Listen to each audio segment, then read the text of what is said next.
Update à 14h15 avant d'aller vite fait faire un tour sur les US. Comment on a traité les informations de ce matin? Vous vous rappelez, hein, regardez, on était là avant London pendant le plan du jour. Sur le Discord, au moment de l'open, on était là, on a noté donc la liquidité en dessus et au-dessous de nous, et j'ai mis un œil sur un petit dessin sur le Discord avec ce niveau à surveiller. Et en M1, effectivement, on a une autre setup, prise de liquidité immédiate ici. Nous sommes dans le niveau clé, impulsion haussière qui nous laisse une imbalance d'inversion. Donc il a mis du temps, mais il a fini par aller chercher ce niveau d'Asian High ici. Et surtout ces equalize, j'avais mis le sigle du dollar, ça voulait dire que on allait aller les chercher. Ça, c'est le gap d'ouverture de début de journée. Hein. Et regardez, il a bien traversé. À partir du moment où nous avons atteint ce niveau, qu'est-ce que c'est? Alors, en daily à gauche, à droite, excusez-moi, c'est le point médian de la mèche d'hier. C'est soit des niveaux de reversal ou qui engendrent des retracements comme on l'a eu ici. Ensuite, une fois ce niveau atteint, prise de liquidité immédiate et nous avons un choche. C'est-à-dire qu'en cassant ce haut, on crée ce low et nous clôturons en dessous, on choche, on laisse une imbalance. À partir de là, on se demande pourquoi ce choche ici.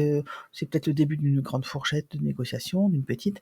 Regardez en dessous, on a ce volume imbalance qui peut nous intéresser, mais on n'a que des prises de liquidité. On n'a pas de, le seul moment où on clôture en dessous un lot interne, c'est celui-là, et ça tombe bien. C'est quoi? C'est l'ouverture de 8h30. Donc, à ce moment-là, on a une petite idée, quand même, de la grande possibilité et de probabilité d'aller chercher les open. On va finalement chercher ces écoles low ici, sous la forme de l'ouverture de minuit, avant d'avoir, pendant le déjeuner, hein, notre reversal ici.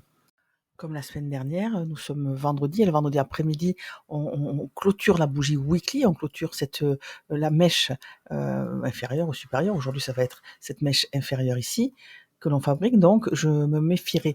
Un autre jour de semaine, j'aurais eu tendance à viser sans vergogne, hein, le haut ici à 19 512. Aujourd'hui, je vais me méfier, et quand je vais attraper des reversals comme ceux-ci, c'est-à-dire on est sur nos niveaux, on a un setup d'entrée long sur nos niveaux, on crée cette imbalance, on le prend ici en turtle swap et on se casse pas trop la tête. On va placer un Fibo entre le haut et le bas de la trend qu'on vient de créer ici.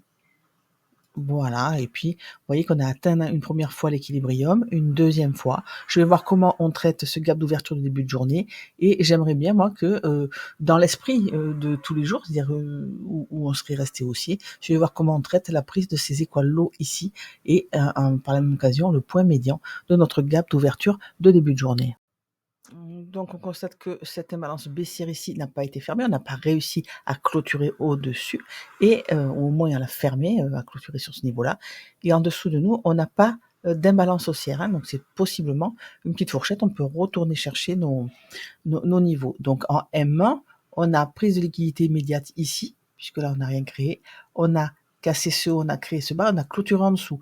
Donc la liquidité en dessous, ce sont ces équalos et ce niveau des 19 441. Donc je ne l'attendrai pas long avant, hein, donc on y est presque là, il est 14h20, je vais voir ce qui se passe à l'open.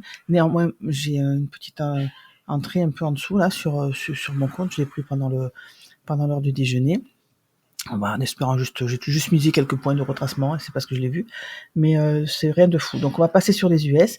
L'après-midi peut être, vous le savez, hein, New York peut soit retracer, soit continuer Londres. Et là, vous voyez que à l'heure du déjeuner, on a eu ce retracement ici avec un reversal. C'est pour ça que je vous disais qu'en temps normal, j'aurais visé vraiment le haut de Londres. Bon, nous sommes vendredi, on y va à petits pas avec des petits volumes, et puis si on voit rien, ce n'est pas grave, notre journée normalement a été faite. On va passer sur les US. Donc nous voilà sur le Nasdaq en weekly à gauche et en daily à droite, mais on va passer en H4 évidemment.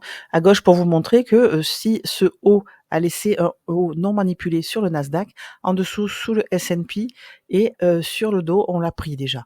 Donc on a une grosse divergence entre les trois. C'est-à-dire que soit eux ils sont plus lents quand même, hein, moins nerveux que le Nasdaq, il les a laissés partir, il va y aller, ou alors il n'aura peut-être pas besoin de le faire. Donc on va pas s'affoler trop aujourd'hui. Encore une fois, nous sommes vendredi. Donc weekly, daily, pourquoi? Pour montrer que le haut de la veille a déjà été pris et qu'on n'avait pas laissé d'imbalance. Et nous sommes en pleine manipulation. Après la prise de ce qui était ici en haut non manipulé, on l'a cassé à la hausse. Le nouveau la nouvelle liquidité externe est ici, au 20 499, et en cassant ce haut en daily, nous avons créé ce lot. Vous voyez qu'on a pris cette liquidité-là, et on est parti. Il n'y avait pourtant pas d'imbalance, mais c'est du HTF. En weekly, toujours pareil, on a été chercher cette liquidité interne ici. Quand on a cassé ce niveau interne, on a créé cette liquidité externe dans le sens de la marche, et on a retracé dans une liquidité interne pour aller, comme d'habitude, prendre la liquidité externe. Le prix ne fait que ça. Le reste est une question de fractal. À droite en H4, quel est le dernier mouvement notable que nous avions? C'est ce market shift ici, cassé violemment par une bougie qui nous laisse quoi? Une imbalance. Cette imbalance, donc, on la surveille et vous voyez qu'on l'a fermée en H4.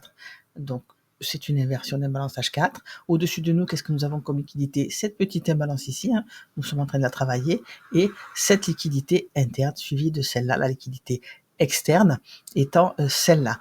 Néanmoins, quand on a cassé ce lot, on a créé ce bas. Donc c'est celui-là que je vais marquer, parce que on aura peut-être, étant donné qu'on a une divergence avec les autres indices, on n'aura peut-être pas besoin d'aller chercher celle d'en haut. Pour le moment, je marque cette liquidité ici et la liquidité, l'inducement, dernière liquidité avant celle-ci. Celle d'avant, je la mets toujours en pointillé pour me dire qu'il y a, quand on va arriver en petite unité de temps, qu'il y a encore autre chose au-dessus de nous, même si celle-là est notable et peut engendrer un reversal. Pour le moment, donc, encore une fois, nous sommes dans cette imbalance H4 ici. Donc H4 à gauche, M15 à droite. On a déjà pris, on l'a vu, le plus haut de la veille ici. On s'est servi comme support et résistance et on est revenu s'appuyer dessus. Ça tombe bien, sur le même niveau, on a le 7h30. Vous vous rappelez, il joue le rôle du 8h30 à Paris, heure de Paris, pour le DAX. C'est exactement pareil, c'est une liquidité qui peut se substituer à l'ouverture de minuit. Minuit ici, on a pris l'Asian High, mais on l'a cassé, vous voyez, en laissant une imbalance qui a fonctionné. Donc, à partir de là, on a les yeux sur la liquidité au-dessus. On l'a pris aussi. Cette imbalance, on l'a fermée à M15, mais pas encore en H4. Il reste 1h20 à cette bougie. Mais pour le moment, dans notre order flow est haussier. Quand on a cassé ce haut, on a créé ce bas. Donc, on crée un plus haut. On vient voir ce qu'on a comme imbalance. L'imbalance dans notre unité de temps d'entrée est ici. Voilà, je l'ai marqué là avec notre market shift, notre breaker, et on va essayer d'entrer long jusqu'au niveau au-dessus, donc ce niveau en pointillé, et le niveau ici des 20 443. Et en extrême, on aura les 20 499. Jusqu'à preuve du contraire. La preuve du contraire, c'est quoi? Quand on a ce genre de retracement, on prend le plus haut immédiat. Si on clôture, quand on casse ce haut, on crée ce bas en liquidité interne. Plus précisément, quand on casse ce haut, on casse celui-là, là on est sûr, on va chercher une liquidité en dessous. Donc, on va passer en M15 à gauche et en M1 à droite, mon unité d'entrée. Il est 14h38. Voilà, on est parfait. Moi, j'aime bien être un petit peu devant les US. Et puis, en général, j'ai ma vraie config, elle n'est pas avant 16h sur les US. Il est 10h aux heures à New York, pendant qu'il est 16h chez nous. Donc, en parlant de ça, on change d'heure ce week-end. On va avoir 1 heure de moins pendant 2 semaines de décalage. On n'aura que 5 heures avec les US au lieu de 6 heures. Donc, nous voilà M15 et M1 à droite. C'est comme ça que je travaille. C'est comme ça que je cherche mes niveaux. Et une fois que j'ai un niveau qui m'intéresse sur un niveau clé, moi j'y vais, je ne cherche pas à comprendre. On a une impulsion haussière ici. Est-ce qu'elle nous a laissé une mini imbalance que j'aurais pas vue? Non. Chez Capitalcom, en tout cas, on a été se reconnecter ici. Donc pour moi, j'attendais plutôt cette imbalance en dessous. On n'y a pas été. Par contre, qu'est-ce qu'on a fait? Market shift. En face du market shift, en M1, on a cette imbalance. Donc c'est fragile, mais c'est un niveau M1. C'est-à-dire que une fois qu'on prend la liquidité immédiate et qu'on clôture à l'intérieur ici en haut, on a les yeux sur le haut de la trend. Mais pas beaucoup plus, puisque c'est du M1. Vous voyez qu'on n'a pas d'imbalance ici. On peut travailler, prendre cette liquidité, avoir un setup short qui nous mène nous sur l'imbalance M15 que j'attendais. Donc c'est fragile, ça dépend le nombre de points. Et si de là à là j'ai 20 points, j'y vais avec un stop qui est dans mes clous, il n'y a pas de souci. Moi, vous savez qu'il me faut mon TP1 à 20 points et un TSL max à 22 points. Donc c'est le Nasdaq, il est joueur, faut faire attention, c'est pas grave si on rate un trade, parce qu'il y en a toute la journée des trades. On ne les rate pas. Donc voilà, vous avez vu mes niveaux, vous avez vu pourquoi j'étais haussière, jusqu'où j'étais haussière, et sur quel niveau je prendrai des shorts s'ils se présentaient. Nous sommes vendredi, on clôture la bougie weekly. On va vite fait voir le dos pour faire plaisir à un abonné, et on finit cette vidéo. Donc nous voilà sur le dos. Vous vous rappelez, ça c'était les projections qu'on avait tracées. Donc nous sommes en weekly, c'était pas hier. C'est-à-dire que comme on n'a plus de niveau au-dessus de nous, chaque fois qu'on a un retracement que l'on casse à la hausse, on met nos projections et tous les 0,5, ça nous fait des paliers que le prix devrait atteindre tant qu'on est haussier. Ça nous fait des targets, des niveaux sur lesquels on cherche des reversals. Vous voyez que ça correspond ça plutôt bien. Quand on a cassé celui-là, j'ai fait pareil et on a été chercher déjà les deux.